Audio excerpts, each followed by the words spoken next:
首先我们了解一下哑铃胸推的动作轨道，你会发现我往前推的时候手完全伸直到肩膀的正前方，退回去的时候好像会比肩膀低一点点，这是因为往前推到最高的时候你手完全垂直地板，哑铃才会是平稳的。那收回去的时候要收到比肩膀还要下面一点的位置，是因为你的肩膀在这个角度做才不会有可能疼痛或是受伤的问题。手肘如果举太高的话，在你回去的时候会压迫到肩膀后面的组织，所以整体来说你的动作看起来会像是现在这样子，这是从正上方看。那如果从侧面看，看起来就会是像我现在这样子。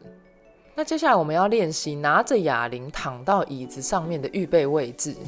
第一种是先把哑铃用2个膝盖顶起来，躺下的过程中一直往上推，且始终保持你的小手臂垂直地板。这个方法一开始做起来不容易，但是等到你重量练重以后，你会发现这个是对手腕最好的方法，也会变成最轻松的方法。第二种方法就是很直觉的把哑铃拿在肚子上面，等到躺下以后再把它推起来，在哑铃还不超过大概10公斤左右的时候，这样子都可以。那第一种还做不到的话，可以用现在这一种，就是用你的膝盖顶着你的哑铃躺下来，记得全程手都要尽量伸直哦。如果你是完全初学者的话，建议你先用很轻的练习看看。躺下来以后，记得你的手不要握太紧，那记得你的手也不用特别转成平行或者是垂直，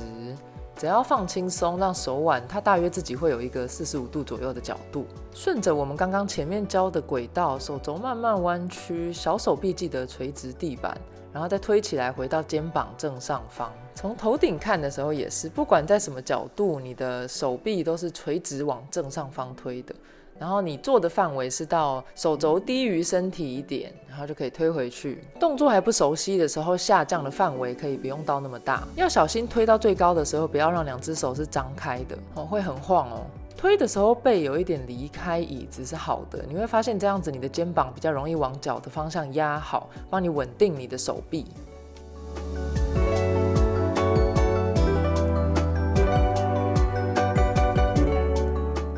动作结束要做起来的时候，第一种方法是手持续伸直，在用力做起来的时候手肘弯曲，这个方法也是需要练一下，但是它对我们胸推的时候最脆弱的关节，也就是我们的手腕，其实是最好的。第二种方法就是最直觉的，收到你的肚子上，用脚甩一下把自己做起来。那第三种方法就是你手微微弯曲，用膝盖顶着让自己做起来。这个方法可以让你肚子不用出那么多力，就不会那么狼狈。胸推这个动作更多的细节也可以看我另外一个影片，杠铃胸推的影片，没有到完全一样，但是对你哑铃胸推一定会非常的有帮助哦。